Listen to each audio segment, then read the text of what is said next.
Começamos nossos trabalhos. Boa noite a todas e a todas. Sejam bem-vindos ao nosso segundo semestre, tá? Nesse modelo ainda de forma remota, mas agradeço a participação de vocês, agradeço imensamente vocês estarem aí em plena sexta-feira comigo. Só para manter o nosso protocolo, tá? Sou o professor Fabiano, professor de vocês nesse semestre da disciplina de Marketing e Comportamento do Consumidor. Particularmente, é uma das disciplinas que eu mais gosto, mais tenho afinidade. Para nós começarmos a ter uma ideia do que vai acontecer na aula, tá? Teremos então a apresentação dessa pessoa que vos fala, depois da disciplina, o que nós vamos, que se entende um pouquinho por marketing, e vou apresentar para vocês o nosso conteúdo programático, quer dizer, o que vocês vão enxergar o semestre inteiro, em poucas palavras, tá? Vou fazer bem resumidamente, para que vocês tenham uma ideia do que vocês verão nessa disciplina. Claro, como sempre digo, né, um semestre é muito pouco para cada disciplina. Praticamente você faria uma faculdade por disciplina se a gente fosse destrinchar todos os assuntos. Não diferente seria o marketing. Até porque, nos dias de hoje, a vertente que se deu para o marketing é muito grande. Apresentar para vocês quais livros vocês têm disponível na biblioteca, apesar de vocês não poderem ir até a faculdade, mas faz parte do protocolo de apresentar para vocês quais são as bibliografias básica e complementar. E já começo hoje um pouquinho explicando de modo geral um pouco do assunto de administração mercadológica ou de marketing. Tudo bem? Então, assim, marketing, tá? Ainda é um nome ainda muito restrito de tudo que se enxerga nas empresas hoje. O termo correto seria administração mercadológica, que dentro dessa administração mercadológica você vai ter as ferramentas do marketing. Tudo bem? Mas quando a gente fala em marketing, e aí, tá? Não vou pedir que vocês façam uma participação aí, quem quiser, claro, não precisa ser obrigatório. Quando a gente pensa em marketing, ou quando vocês ouvem falar da palavra marketing, qual é a primeira coisa que vocês têm à cabeça? Ah, tal empresa fez marketing, tal pessoa está fazendo marketing da minha empresa. Ah, fizemos marketing hoje. O que vocês entendem por marketing? Mas por que vocês acham que a empresa tem que fazer marketing? A empresa poderia viver sem marketing, por exemplo? Vocês conhecem alguma empresa que, essa empresa nunca fez marketing e vende, né, vende monte, nunca fez marketing? Difícil, né, de não ter.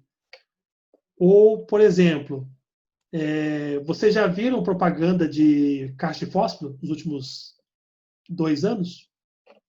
Mas vende fósforo. A empresa ainda existe.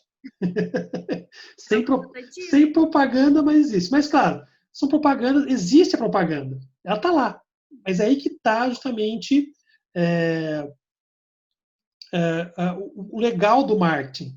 Porque o marketing não é só a propaganda. Muitos acham que marketing tem que vir para as redes sociais, pegar a televisão, rádio, o carro de som, colocar mega outdoors em lugares estratégicos.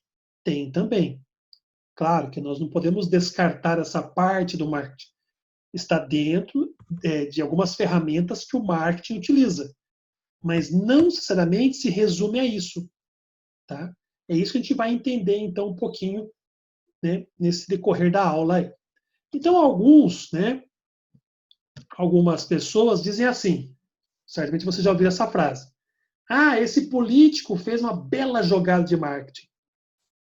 Tem outras pessoas que falam assim, ele é um bom profissional, mas é marqueteiro. Então, aí tem pessoas que usam o marqueteiro como pejorativo. Isso é uma jogada, um verdadeiro golpe de marketing. Então, tem pessoas que acham que o marketing, como eu falei, serve para enganar as pessoas. E não é, na verdade, a gente vai ver daqui a pouco, que o marketing utiliza de ferramentas que associam a nossa capacidade psicossocial de ir atrás de coisas. A gente precisa comer, a gente precisa se vestir, ter um carro, ter uma casa, precisamos viajar. Então, tudo isso acontece em meio que em situações que nós hoje não podemos fazer. Se você pegar há 100, 150, 200 anos atrás, as pessoas faziam a própria roupa. Não sei se vocês tiveram a oportunidade de ter uma avó ou conhecer até uma bisavó, ela fazia a roupa para as mães, para as tias, ela pegava a maquininha de costurar, pegava lá um tecido que sobrava às vezes, ou então ganhava, ou então comprava mesmo um tecido novo, e ela mesma fazia as roupas. Saias, vestidos, camisas, tá? Comida, né?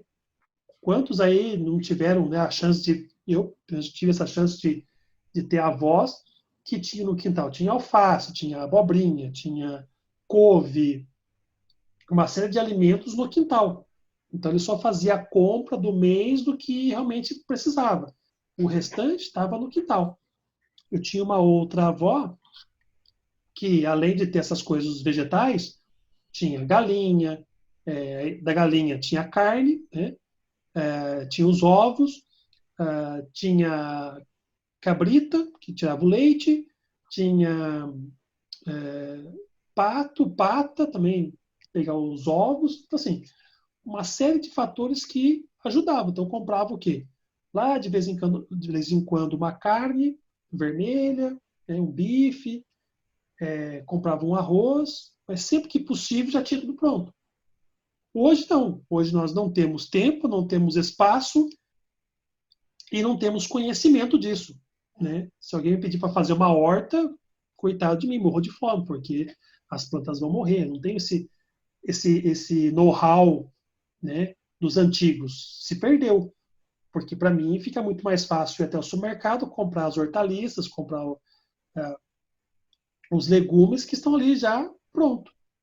Então aí é que entra o marketing, né? Ele vai ligar justamente esse meu desejo, né? Essa minha vontade, essa minha necessidade com as empresas que querem vender. Então não é um golpe, não é usar da mentira, é associar o que nós precisamos com o que é oferecido, tá? Ele só vai casar isso aí, senão as coisas não aconteciam, tá? Então, podemos dizer o quê? Propaganda e publicidade, como vocês citaram, não é marketing. É uma das ferramentas de marketing. Vai estar presente dentro do marketing, mas ele não é propriamente o marketing. Aparecer na mídia também não é marketing. Entra aí na questão da propaganda e publicidade. É outra ferramenta de marketing. Então, estar na mídia faz parte do processo de anunciar produtos, mas também, como eu falei, existem produtos que não são anunciados. Eu acabei de falar do fósforo. Que é? Eu, pelo menos, não lembro. Já faz, acho que uns... Brincando, acho que faz uns 10 anos que eu não vejo propaganda de fósforo. Tá? Uma das propagandas mais, né, icônicas do Brasil era da Bombril. Nem isso tem mais. Né? As pessoas já incorporaram alguns produtos no seu dia a dia que não precisam mais aparecer na mídia, certo? Ao passo que outros precisam estar constantemente na mídia, porque senão ninguém, né? Por exemplo, o carro. O carro é algo que todo mundo sabe, tem condições de comprar ou não. Mas constantemente nós somos levados a pensar em carro, porque as propagandas estão ali sempre colocando assim, ó, compra um carro, você precisa. E realmente precisa. Né? Se você pensar bem, dependendo de onde você mora, do tipo de condução que você toma, ou você vai a pé, de ônibus, você precisa de carro, obviamente. Então, essas propagandas estão sempre sendo alimentadas no nosso cotidiano para que você possa vir a comprar. Mas algumas não precisam necessariamente. Enganação, como eu falei, essa não é a função do marketing.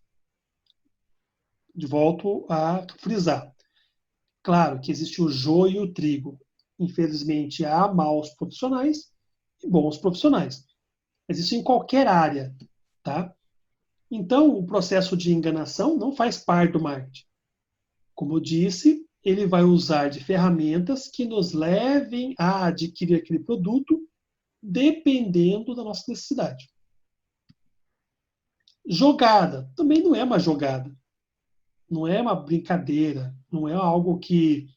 Porque você está lidando com empresas, está lidando com pessoas, com produtos.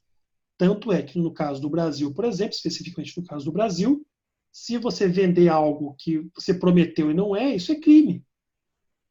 Tá dentro do direito do consumidor.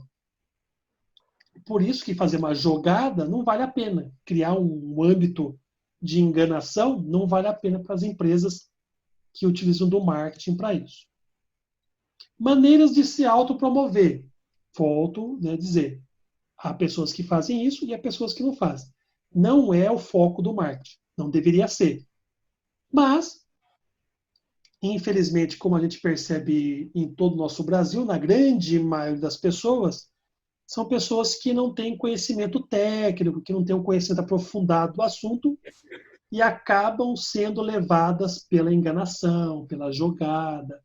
E aí, claro, algumas pessoas se utilizam disso. Então, marketing, né?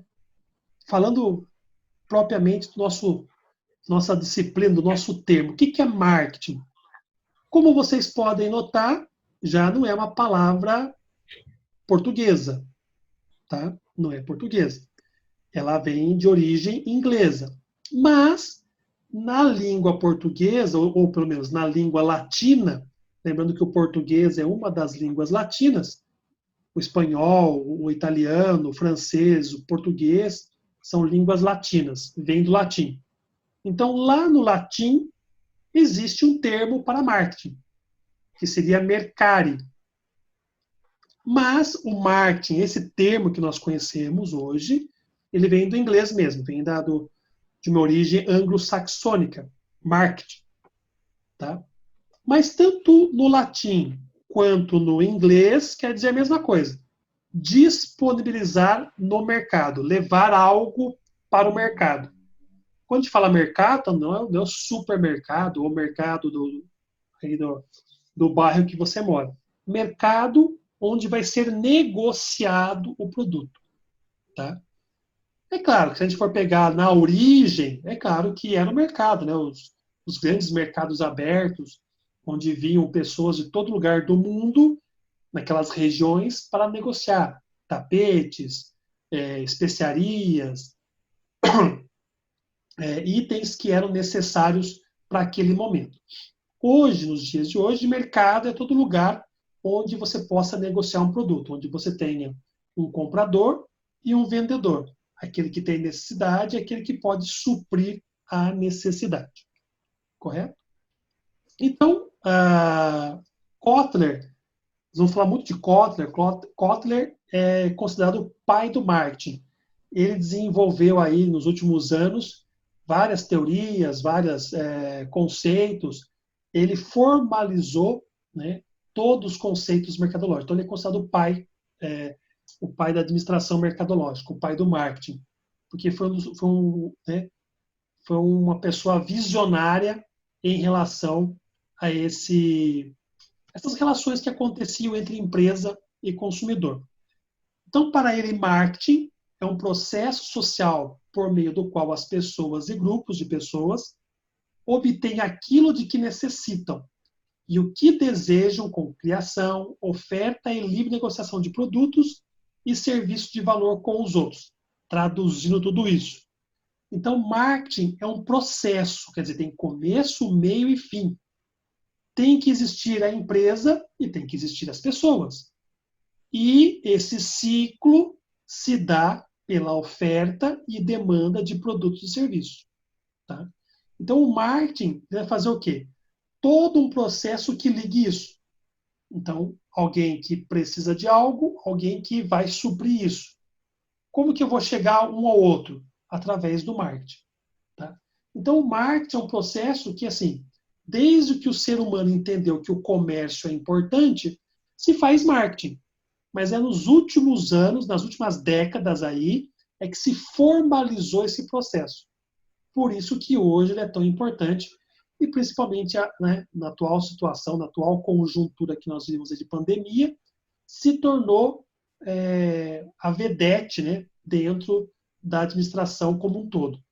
Porque hoje, sem marketing, seja pelo tradicional ou seja pela mídia, né, pelas mídias digitais, a empresa não está vendendo mais. Então, precisa encontrar esses caminhos, esses meios que facilitem todo o processo. Tudo bem? Então, nós temos aí a definição de Kotler para o marketing.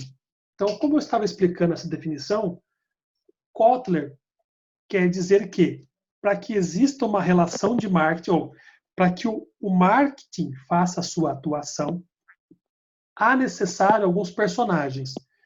Principalmente, quem são esses personagens? O consumidor, aquele que necessita satisfazer as suas necessidades, seus desejos, e a empresa que tem a capacidade de justamente fechar esse ciclo, satisfazer então esse consumidor. E aí, é claro, nada é de graça. Então, há uma necessidade do quê? De que se estabeleça um valor, se estabeleça um preço nessa relação. Então, entra aí a questão do mercado. Então, por isso que o marketing ele tem que ser, então, um processo social. Ele tem que ter começo, meio e fim. Tem que existir as pessoas, ou grupos de pessoas, tá? E tem que existir aqueles que fazem a criação, que ofertam, que trabalham a livre negociação, então, desses produtos e desses serviços, agregando a eles um valor. Tá? Então, isso que é basicamente o marketing. Tudo bem? E aí vem alguns conceitos centrais. Então, quer dizer, a partir disto, Kotler, que é considerado o pai do marketing, ele estabelece que nessas relações mercadológicas, ou nesse processo em que ocorre o marketing, vai haver 4 conceitos centrais. O primeiro conceito é de necessidade, o segundo de desejo, produto e valor. É o que nós veremos agora a seguir nos próximos slides. Então, o que seria necessidade? Necessidade é o estado de carência, privação ou sensação de falta de algo essencial para a pessoa. Então, aqui a gente vai resgatar um pouquinho lá, se vocês lembram da parte de recursos humanos, a pirâmide de Maslow. Vocês lembram? Sim? Não? Talvez? Lembraram? Pirâmide de Maslow, que é a pirâmide das necessidades. Tá? Então, nós temos lá embaixo, no topo na base das necessidades, nós temos o quê? As necessidades fisiológicas. Precisamos comer, beber, tá? Ter roupa para não passar frio. No segundo nível, precisamos de segurança. Ter uma casa, por exemplo. Tá? Preciso morar, ter um teto, ter uma segurança de poder dormir tranquilamente. Necessidades sociais, porque o ser humano é um ser social, precisa viver em sociedade, em comunidade. Autoestima, quer dizer, reconhecer que você mesmo é capaz de resolver os seus problemas, e só você. Tá? Então, tem que ter uma autoestima, você tem que olhar sempre para frente. E a necessidade de autorrealização. Então, nesse processo, o marketing trabalha a partir disso, principalmente nesse nível aqui, ó. Então, boa parte das empresas atua nesse nicho de mercado das necessidades fisiológicas. Precisamos comer, beber, né, ter roupas. Então, é aí que as empresas, na grande maioria, trabalham aí. Tá? Da satisfação de suprir essas necessidades. Agora, assim, necessidade, gente, é uma coisa inerente ao ser humano. O que isso quer dizer? Pertence a nós e temos isso desde que nascemos, ou até antes. Tá? Desde a nossa gestação, nós temos necessidades. certo? E aí isso nos acompanha para o resto da vida. Quando é que vai acabar as nossas necessidades? Quando a gente morrer. A partir do momento que você morreu, pronto, você não tem mais necessidade. Aí você encerra o ciclo da sua vida de necessidades. Tudo bem? Então, necessidade é algo inerente a nós, seres humanos. Está presente em nós, já está incorporado em nós. Agora, diferente ou complementar à necessidade, nós temos a ideia de desejo.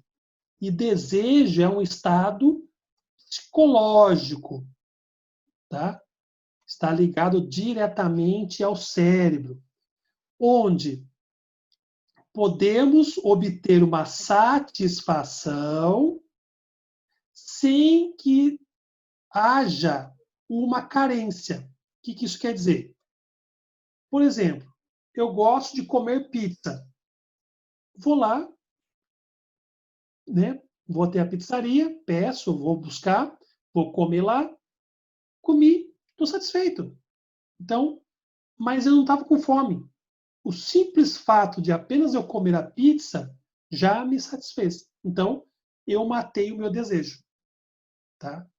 Então, isso que é desejo, é você ter uma vontade mesmo, sem ter o start, sem ter que haja anteriormente a ideia da necessidade de carência, de privação, ou no caso aqui específico, da fome. Então, eu não preciso esperar ter fome para comer um lanche, para comer uma pizza.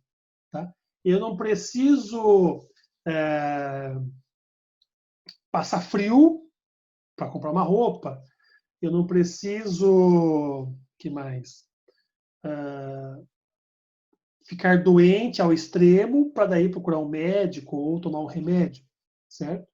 Então, alguns desejos você tem, são estipulados e estimulados, na verdade, são estimulados a você ter por uma questão cultural, por uma questão social, por uma questão histórica. Então, isso nos leva a adquirir alguns produtos e serviços. Tudo bem? Então, isso é desejo.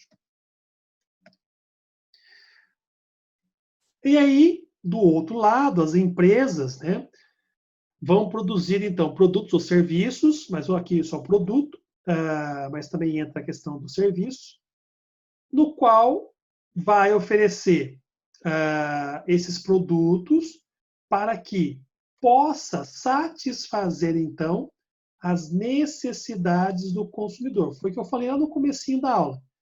Você tem basicamente duas figuras. O que tem a necessidade, que é o consumidor, e desejo, e a empresa que vai satisfazer essa necessidade, vai satisfazer esse desejo. Então, os dois se complementam. Aí nós vamos ter dois tipos de produtos, basicamente.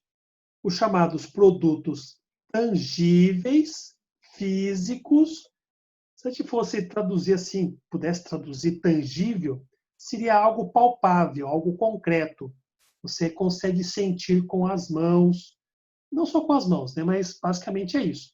Tangível, que você consegue pegar com as mãos. Então, carro, roupas, apartamentos, tá? Celulares, isso é algo tangível. E nós temos os chamados produtos intangíveis. São aqueles que não são palpáveis. Então, por exemplo, shows musicais, tratamentos médicos, assistência médica. Assim, o médico, mas o médico pega na gente. Não, sim, para examinar. Mas a sensação, a satisfação de ser curado pelo médico não é tangível. Porque ele pode aplicar o mesmo remédio para 10 pacientes e os 10 pacientes terem resultados diferentes e terem satisfações diferentes. A mesma coisa no show musical, né? Ele já é intangível pelo simples fato de você ir ao show, você paga pelo show, você vai assistir o seu artista preferido, mas você não leva ele embora. É diferente de um cachorro-quente. Você chega na barraquinha de cachorro-quente, pede o cachorro-quente, paga por ele e leva embora. Tá? Quer dizer, leva embora, vou dizer, né? Você pega ele para se alimentar, para comer. No show musical, não. No show musical, você vai no show, paga caro pra caramba e não leva o artista de volta. Tá? Quem dera, né? Ter o artista em casa para cantar. Mas não é assim que funciona, por isso que são intangíveis. Tá? E aí entra a questão, então, do valor.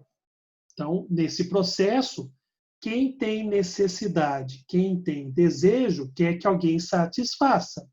E quem tem a capacidade de satisfazer, não vai fazer de graça. Ele vai cobrar por isso. Lembra que eu falei, né? Alguns 20, 30, 40 anos atrás, as pessoas produziam o seu próprio alimento, costuravam suas próprias roupas. E aí, com o passar do tempo, nos foi levada a ideia, imagina olha o tempo que você gasta fazendo roupa, olha o tempo que você gasta para plantar, esperar a planta nascer, colher e comer. Né? Eu já tenho tudo isso pronto, vem aqui e compra de mim.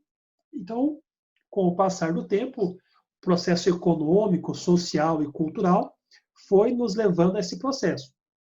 Só que acontece o quê? A partir do momento que você não faz mais, não produz mais os seus produtos, você mesmo não se satisfaz, alguém vai fazer por você, alguém vai fazer por você. E fazendo por você, ele vai ocupar o tempo que você faria, é essa empresa que vai fazer.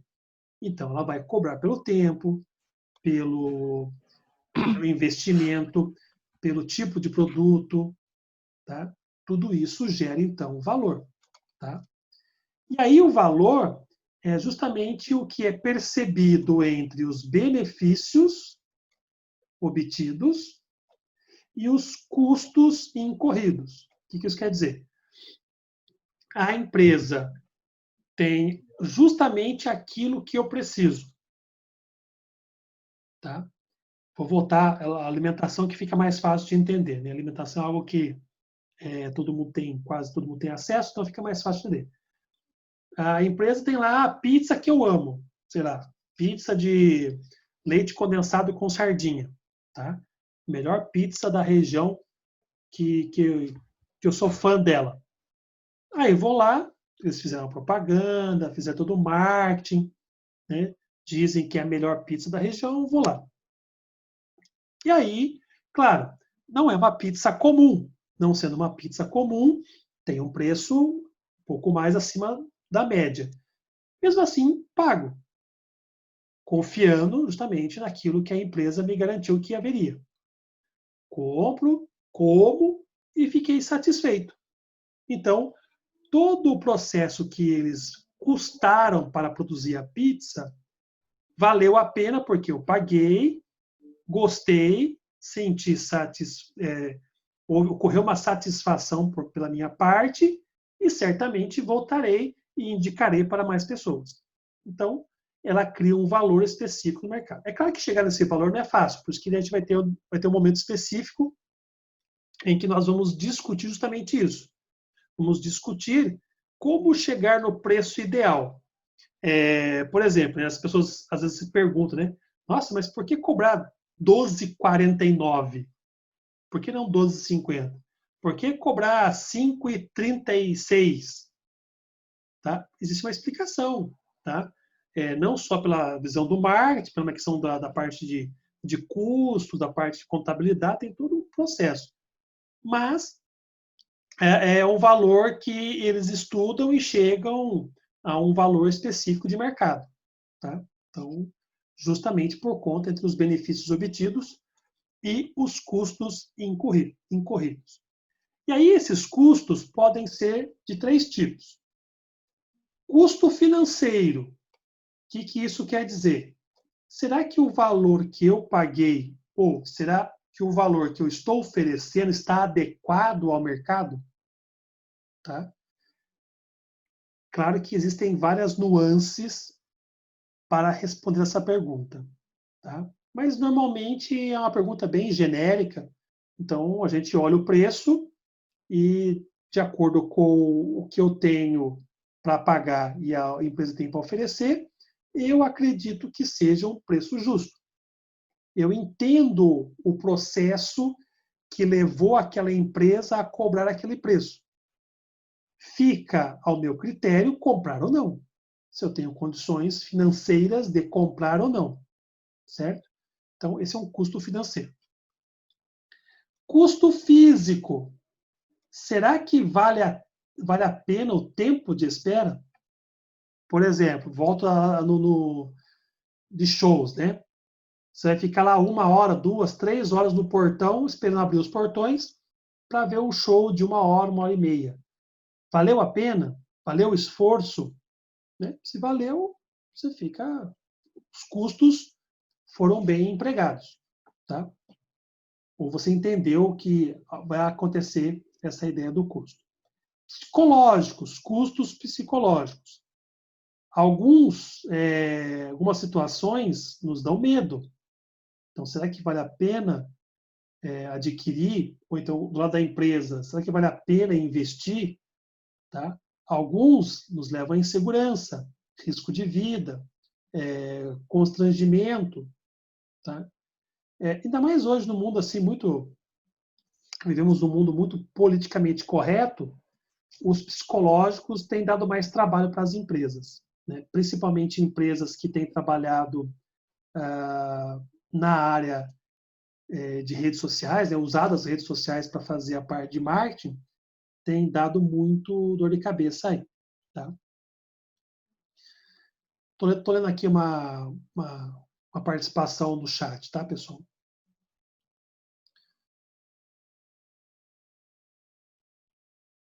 Ah, tá, entendi, Rosa. É bem isso mesmo, tá? Porque se você tivesse o tempo suficiente para fazê-lo você, né, certamente você teria mais dinheiro, né? Mas, enfim, a gente faz justamente isso, né?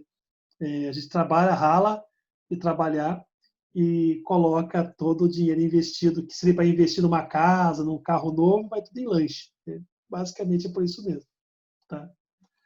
Mas é questão que eu falo, justamente esse foco que a gente dá a tudo que acontece, né? Mas, claro, comida é algo que nunca vai acabar, né? São algumas coisas. Farmácia, funerária e coisa de comer, assim, coisas que você pode investir que tem quase certeza de ganho. Tá? Aí barzinho, né? O barzinho aí, os botequinhos de vila, farmácia, funerária, né? E coisa de comer, você pode ter certeza que acaba acontecendo. Então, por exemplo, então essa história aqui dos psicológicos é o que está acontecendo agora com o Facebook e com o Instagram. O que está acontecendo com essas mídias sociais? Por causa de pessoas que estão usando as redes sociais para demonstrar o seu ódio, o seu preconceito, né, uma série de situações que no meio social físico seriam evitadas, as redes sociais, a internet deu a essas pessoas munição e uma segurança atrás do computador. Então, elas destilam o seu ódio, o seu preconceito nas redes sociais e essas empresas como o Facebook, por exemplo, não estão tendo controle sobre isso. Então, meio que, deixa aí, tanto faz, não prejudica ninguém. E está prejudicando. Tanto é que, não sei se vocês repararam aí nos últimos 2 meses, muitas empresas pesadas, digamos, de marca, estão saindo do Facebook. Coca-Cola, por exemplo, é uma delas. Ela não faz mais propaganda no Facebook, enquanto o Facebook não der jeito no controle de ódio, de preconceito. Eu acho meio difícil de acontecer isso. Por quê?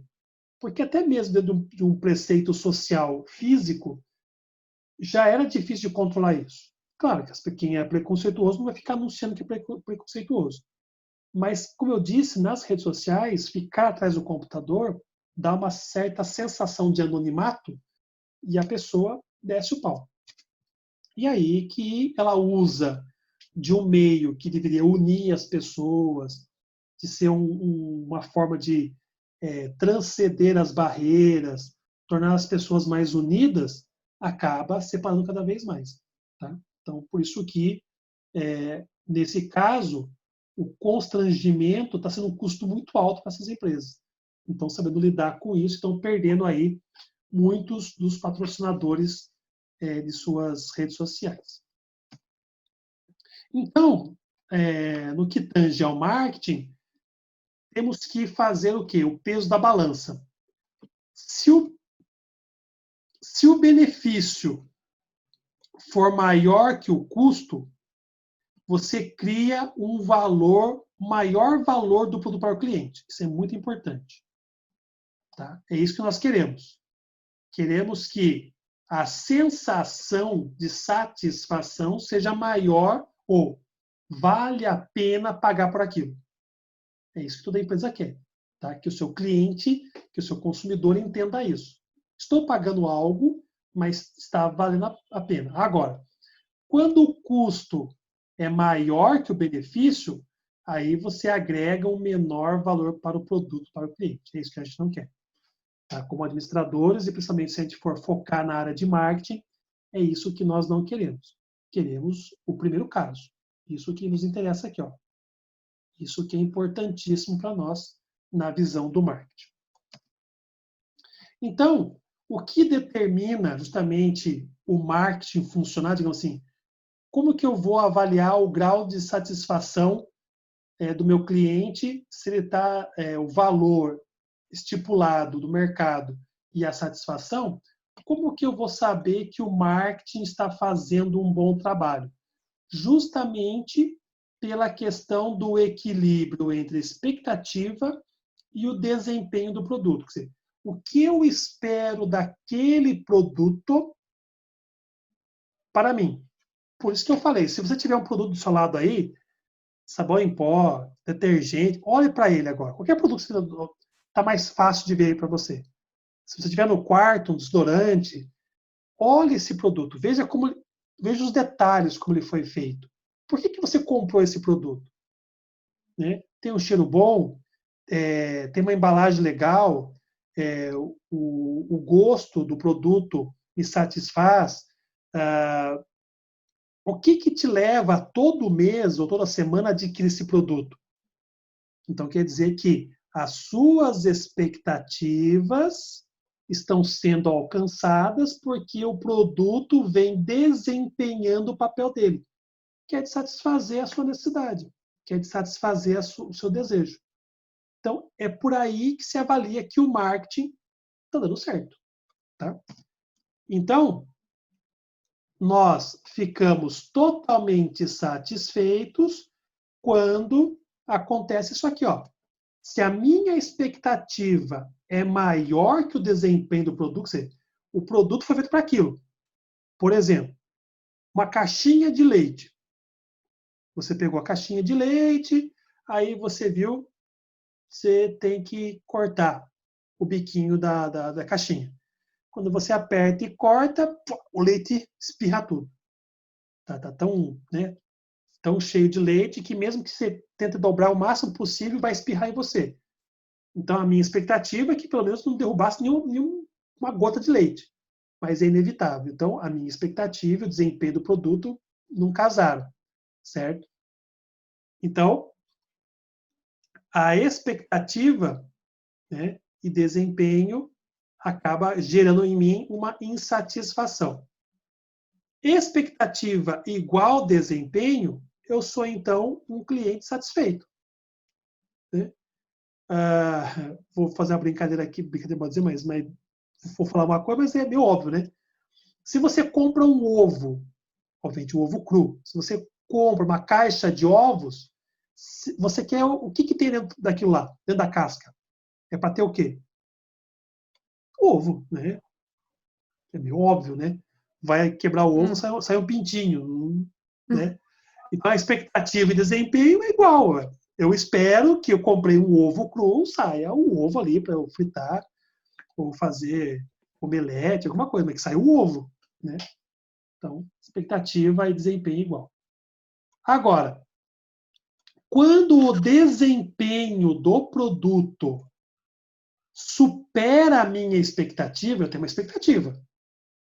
Mas aquilo superou. Nossa, eu nem imaginava que esse produto fazia isso. Nossa, eu comprei achando que ia ser só isso e foi aquilo. Então, aí entramos num processo chamado cliente encantado.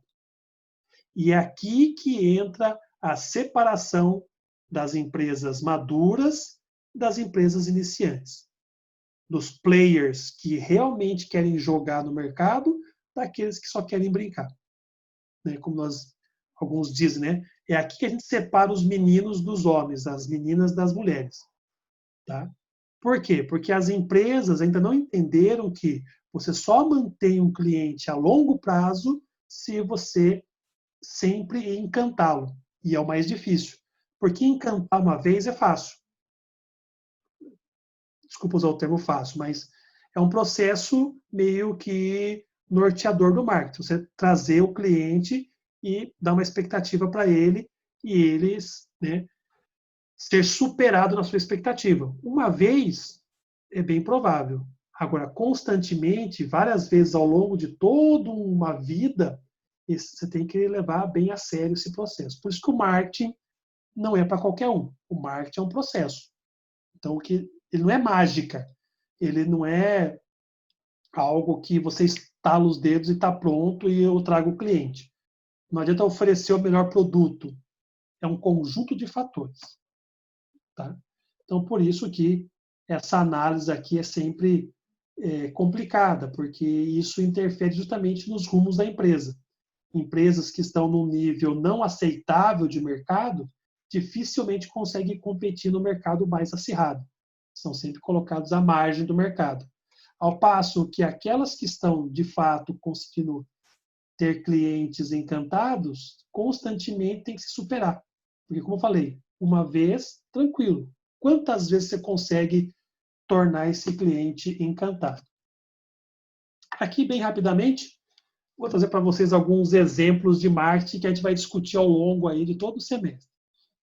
Esse aqui, ó, se vocês perceberam, é um grande copo de café derramado, está tombado aqui, derramado café, e ele está saindo fumaça do copo. É como se alguém tivesse acabado de derrubar. E alguém grande. Tá? Então, o que acontece? Essa empresa ela fez um marketing de guerrilha. O que é guerrilha? É você ir lá no campo, batalhar e buscar onde está o seu cliente, que é na rua. Então, esse marketing de guerrilha, no caso dessa empresa, ela trabalha com produtos grandes. Né?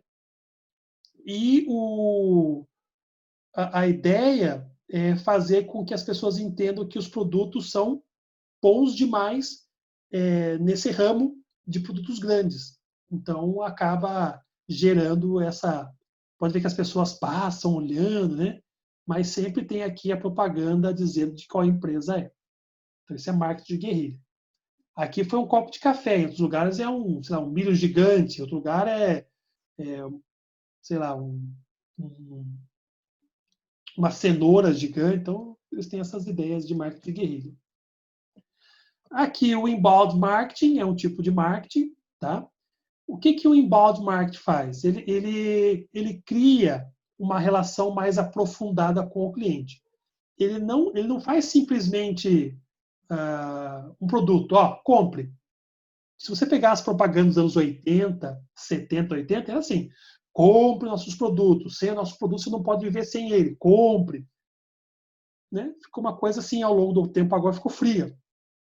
O inbound marketing vem trazer ao contrário, fazer com que os clientes entendam que esse processo é uma parceria. Então, por isso que tem o inbound marketing. Marketing digital, utilizado hoje com as redes sociais. Então, por exemplo, o McDonald's do Canadá, o McDonald's do Canadá, o que ele fez? Ele abriu para os seus clientes, via redes sociais, perguntas. Então, os clientes podem perguntar sobre várias curiosidades do McDonald's. E aquelas mais, eles gravam vídeos e postam nas redes sociais.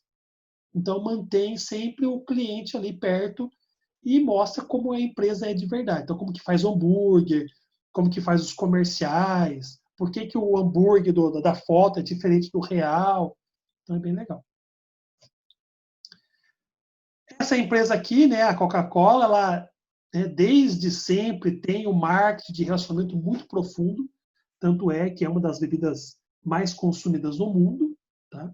Então, a Coca-Cola aí tem justamente por causa que ela trabalha com comerciais estupendos, é quase global, assim, tudo que é espectro, que você for pensar, mídia tradicional, mídia digitais, ela trabalha bem nisso. A Cacau Show, que é um marketing de conteúdo, quer dizer, ela não é só uma página na internet. Você entra na página, tem os produtos, tem receitas, tem vídeos, tem entrevistas. Ela gera um conteúdo para o seu cliente. Então, além de vender os produtos, que obviamente é o que ela quer fazer, que ela quer vender os chocolates, ela cria diversos canais para as pessoas aprenderem receitas, ou então entender o processo da fabricação dos produtos. Mas se você olhar o marketing hoje, se você for pesquisar, existem mais de 80 denominações para marketing. Marketing esportivo, marketing político, tá? Mas tudo é marketing, gente. Tudo é um processo que leva o seu cliente ou o cliente da sua empresa a adquirir os produtos e serviços, criando uma relação de parceria e que os dois lados saem satisfeitos. Tudo bem? Gente, termino por aqui a minha aula, a minha explanação sobre o meu conteúdo, tá?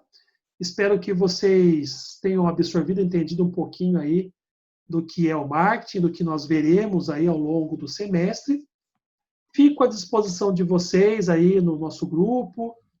Não deixe de participar lá no Moodle, quando vocês tiverem acesso, mas quem já tem, por gentileza, dá uma passadinha por lá, tá bom? A todos desejo um ótimo fim de semana. Obrigado pela participação de vocês aqui, por estarem aqui comigo. E esperamos que o semestre seja tão bom quanto a gente acha que vai ser, mas vai ser, com certeza vai ser. E desejo a todos a maior segurança possível. Quem puder se proteger, se protege ainda. Quem tiver que trabalhar, se cuide, né? Lembre de você e dos seus que estão com vocês. Mas tenho fé que logo, logo nós sairemos dessa. E voltaremos aí da risada, conversaremos, tudo na paz, tá bom? Gente, obrigado por tudo. Até mais, um bom resto de noite, um bom resto de sexta-feira e bom fim de semana a todos vocês.